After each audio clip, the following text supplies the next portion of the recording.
জয় শিহরি।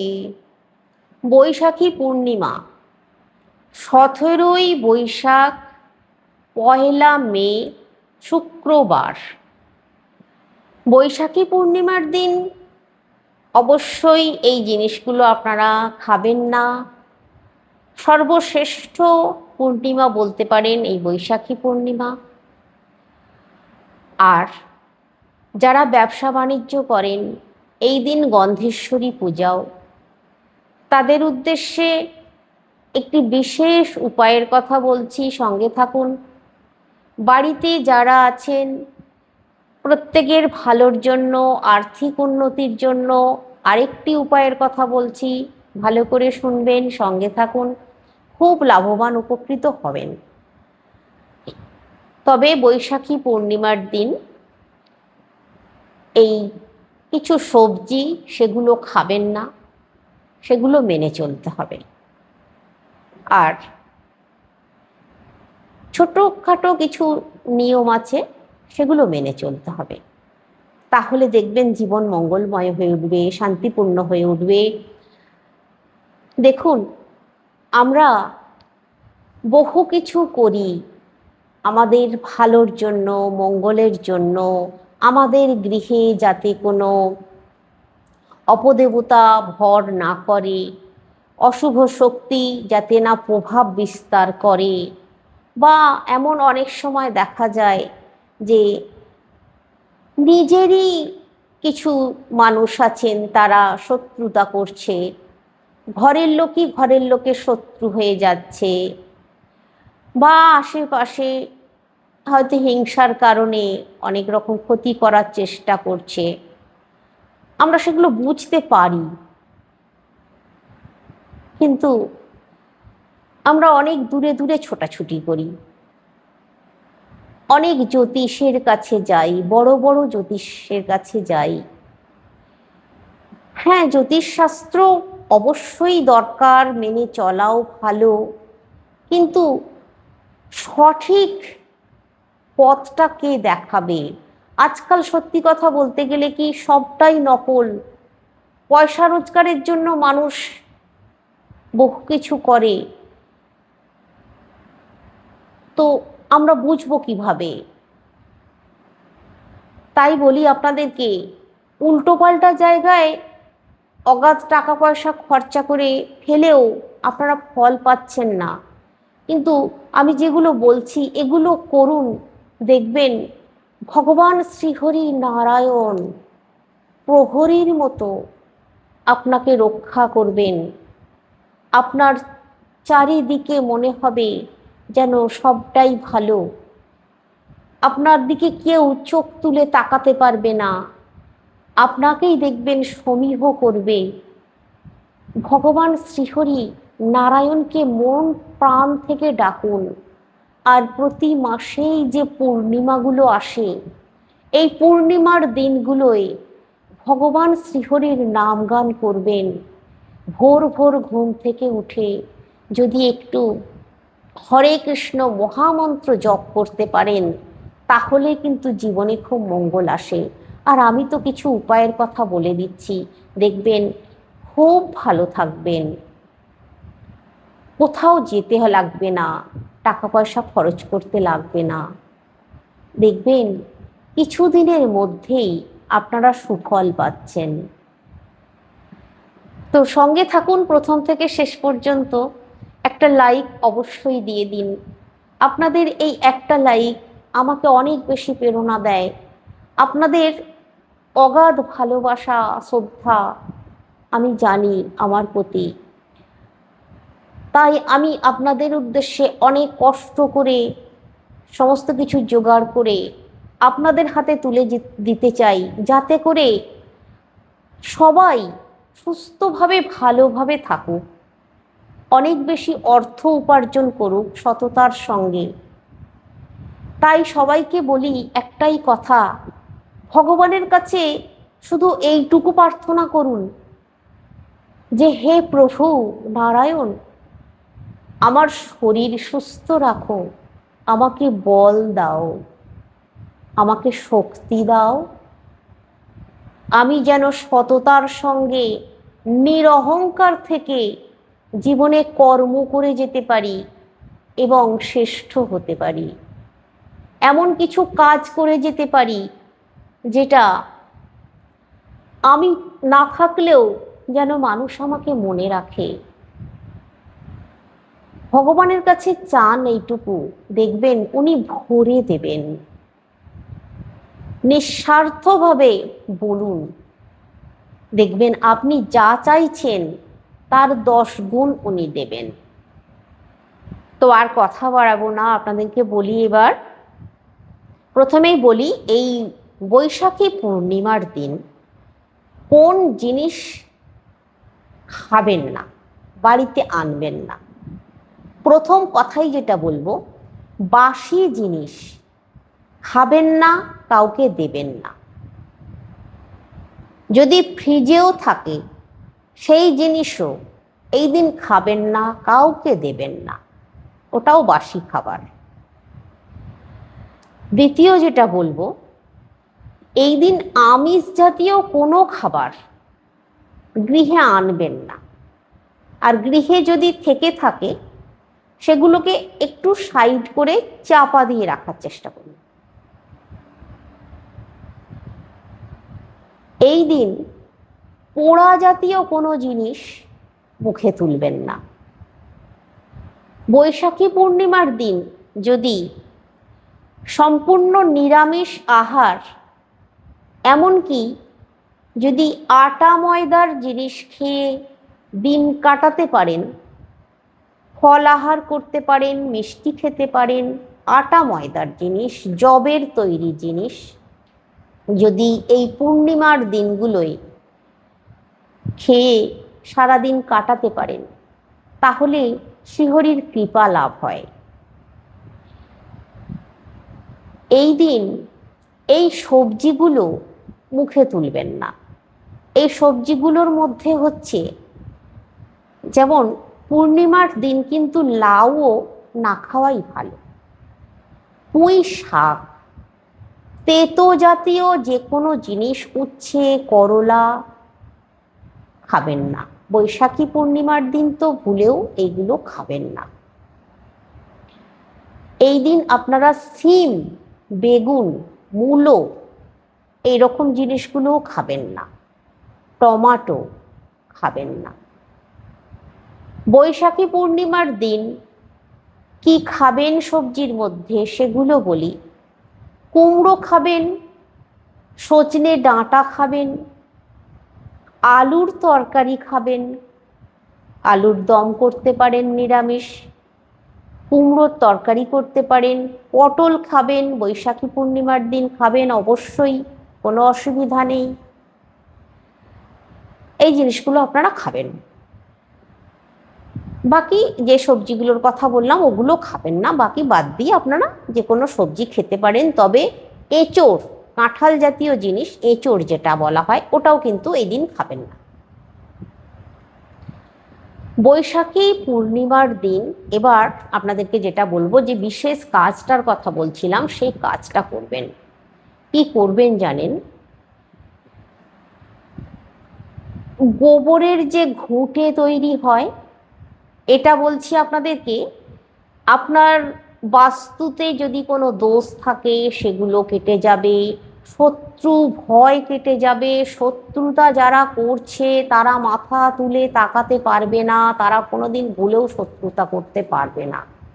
গৃহের মধ্যে যে শত্রু তৈরি হয়ে যাচ্ছে, নিজেরা নিজেদের মধ্যে লড়াই ঝগড়া করে মরছেন, শত্রু বনে যাচ্ছেন, সেই দিক থেকেও দেখবেন সম্পূর্ণভাবে সুস্থ হয়ে যাবেন। পরস্পরের মধ্যে একটা আলাদা আন্তরিক ভালোবাসা তৈরি হবে।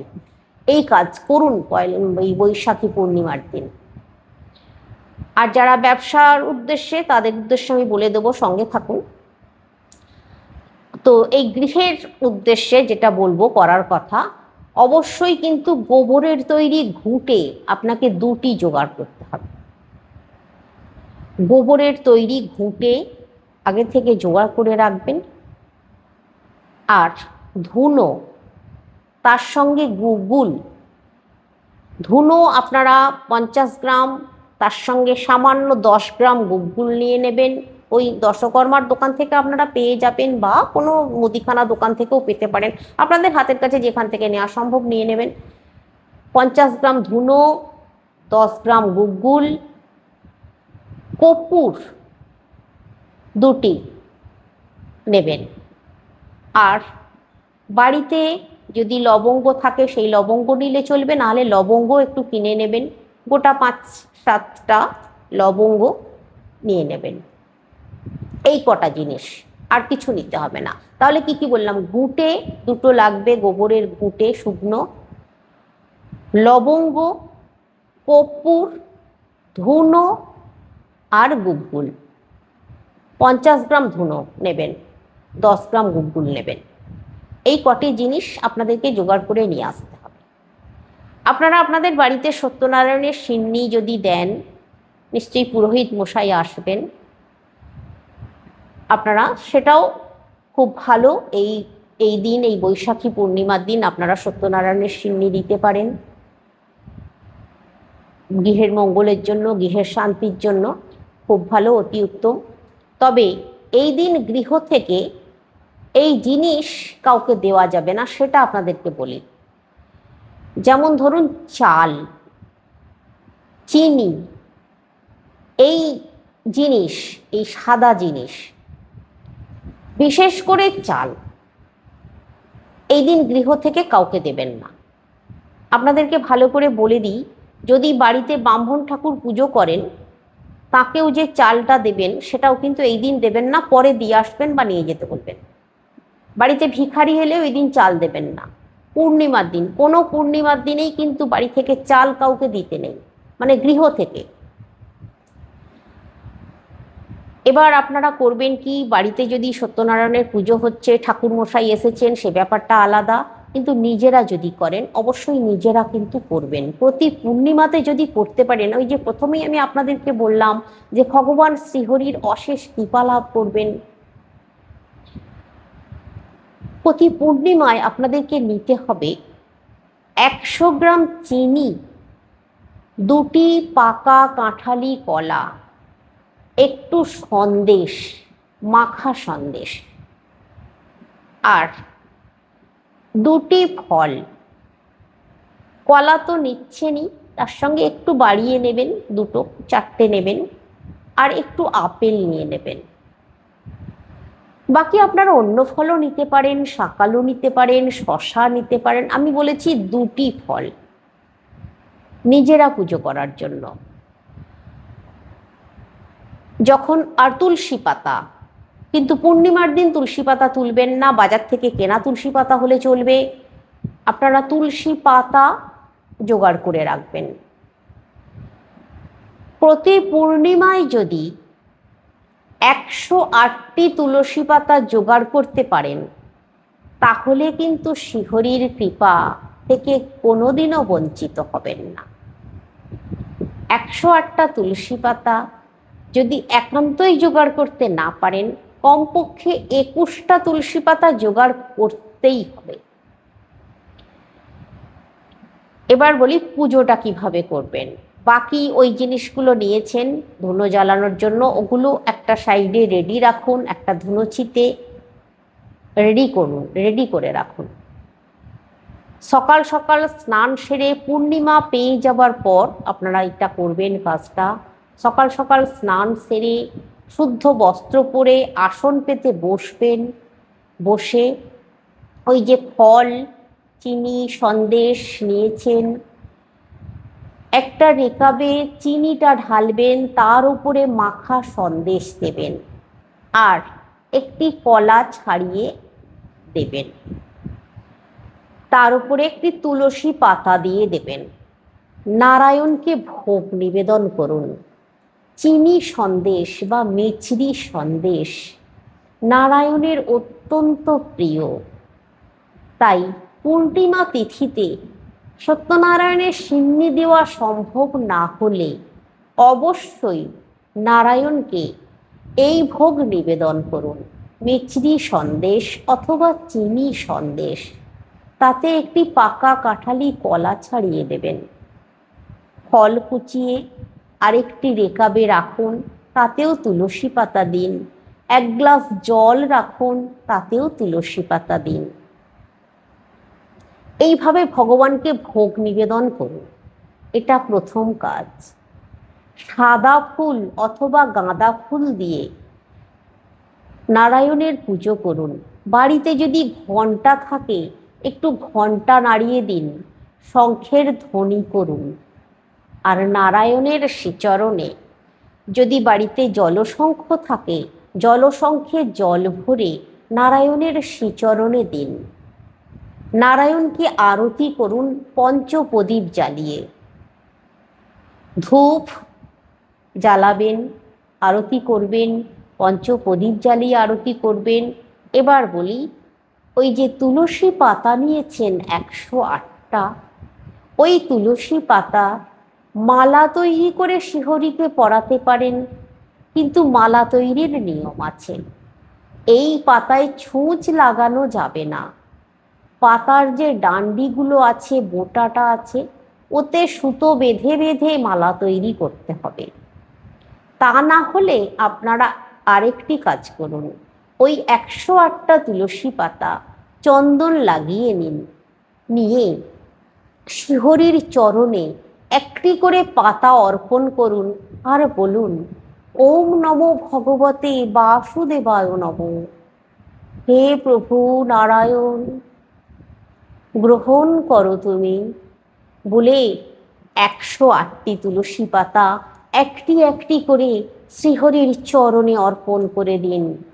ভগবান শ্রীহরি চুপ করে থাকতে পারবেন না, আপনাকে আশীর্বাদ করবেনই করবেন।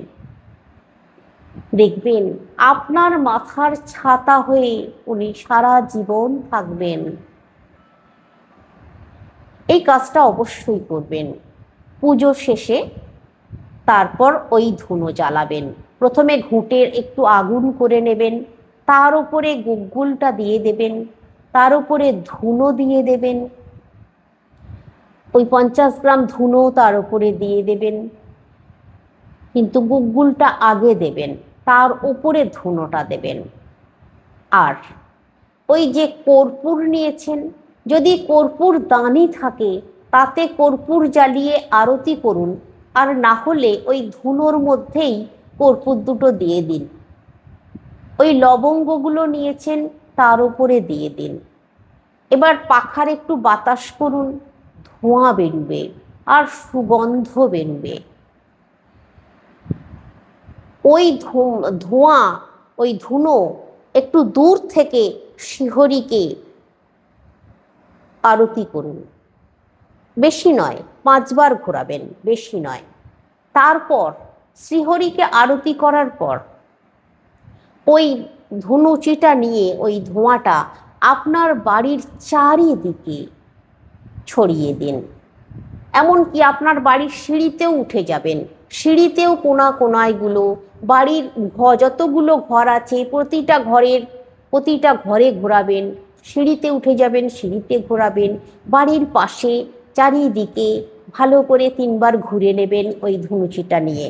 সুন্দর ধোঁয়া বেরুবে, গন্ধ বেরুবে, সমস্ত অশুভ শক্তি রে রে করে ছুটে পালাবে। দেখবেন এই কাজটা করুন।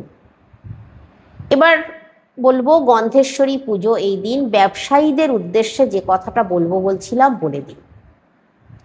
আপনারা যারা ব্যবসা করেন তারা তাদের দোকানে এই কাজটা করবেন, বা ব্যবসার স্থানে যেভাবে ব্যবসা করেন সেইখানে এই কাজটা করবেন। এই বৈশাখী পূর্ণিমার দিন, এই গন্ধেশ্বরী পুজোর দিন তারা করবেন কি, ছোবড়া নেবেন, ধুনো নেবেন, ছোবড়া, ধুনো, গুগ্গুল দোকানে জ্বালাবেন। আর দোকানে যে ঠাকুরের স্থান আছে তারা এই গন্ধেশ্বরী পুজোর দিন যদি ব্রাহ্মণ দিয়ে পুজো করানো সম্ভব হয় করবেন, আর না হলে নিজেরা করবেন। কর্পূর জ্বালাবেন, আর একটু ফল সন্দেশের ব্যবস্থা করবেন, ফুলের ব্যবস্থা করবেন, নিজেরাই পুজো করবেন। একটু চন্দন লাগিয়ে ফুল দিয়ে পুজো করবেন। যেহেতু গণেশ, লক্ষ্মী দোকানে থাকে, তাই তুলসী পাতা ব্যবহার করবেন না। দূর্বা গণেশ ঠাকুরের চরণে দিয়ে দেবেন। দোকানের ক্ষেত্রে বলছি, অবশ্যই করবেন, দেখবেন ব্যবসায় খুব উন্নতি লাভ করবেন। আর অবশ্যই পুজোর শেষে দোকানে যদি শঙ্খ নিয়ে যাওয়া সম্ভব হয় নিয়ে যাবেন, আর না হলে কোনো দরকার নেই, এমনি পুজো করে নিন। আর এই দিন দোকানের সামনে অবশ্যই কদম আর আম পাতা, একটা করে কদমের সঙ্গে আম পাতা বেঁধে সুতো দিয়ে দিয়ে অন্তত পক্ষে 7টা কদম 7টা আম পাতা দোকানের সামনে, মেইন যে দোকানের সামনেটা পুরোটায় ঝুলিয়ে দিন। পুজো শেষে সুন্দর করে ধুনো দেখিয়ে দিন। আর অগুরু অগুরু একটু ছিটিয়ে দেবেন। যে ফুল দিয়ে পুজো করবেন ওই ফুলে অগুরু ছিটিয়ে নেবেন, নিয়ে ওই ফুল দিয়ে পুজো করবেন। আর ওই যে ফল প্রসাদ সন্দেশ রাখছেন, পুজো শেষে আপনারা সেগুলো গ্রহণ করবেন, খাবেন। পাশাপাশি কেউ যদি থাকে তাদের হাতে দেবেন। আর অবশ্যই ধুনো দিয়ে দেখাতেই হবে, পুরো দোকান চারিদিকে ধুনো দেখাবেন, ধুনো গুগ্গুল আর ওই ছোবড়া, আর কিছু না, এখানে অন্য কিছু লাগবে না। ভালো করে দোকানের চারিদিকে সুন্দর করে ধুনো দেখিয়ে দেবেন। সব থেকে এই পূর্ণিমার দিন শ্রেষ্ঠ উপায় হচ্ছে সমস্ত দোষ কাটানোর জন্য এই ধুনো, তাই ধুনোর ব্যবহার অবশ্যই করতে হবে। আর 2টি কর্পূর পুজো শেষে যখন দোকান বন্ধ করে বাড়ি আসবেন, এই পূর্ণিমার দিনে 2টি কর্পূর দোকান বন্ধ করে দেবার পর সামনে জ্বালিয়ে দেবেন, দিয়ে আর পিছন ফিরে তাকাবেন না। দোকান বন্ধ করে চাবি টাবি দিয়ে দেওয়ার পর দোকানের সামনে ঠিক মাঝখানটায় করে 2টি কর্পূর জ্বালিয়ে দিয়ে আর পিছন ফিরে তাকাবেন না, বাড়ি চলে আসুন। এই কাজটা করুন, দেখবেন তারপর কিছুদিনের মধ্যে থেকেই প্রচুর পরিমাণে ব্যবসায় উন্নতি করবেন, আমি এতটাই জোর দিয়ে বলছি। তাহলে সঙ্গে থাকুন, আশা করছি আপনারা অনেক উপকৃত হবেন। আজকে জয় শ্রীহরি, নারায়ণের জয় একবার হলেও কমেন্টে লিখে দিন ঝটপট।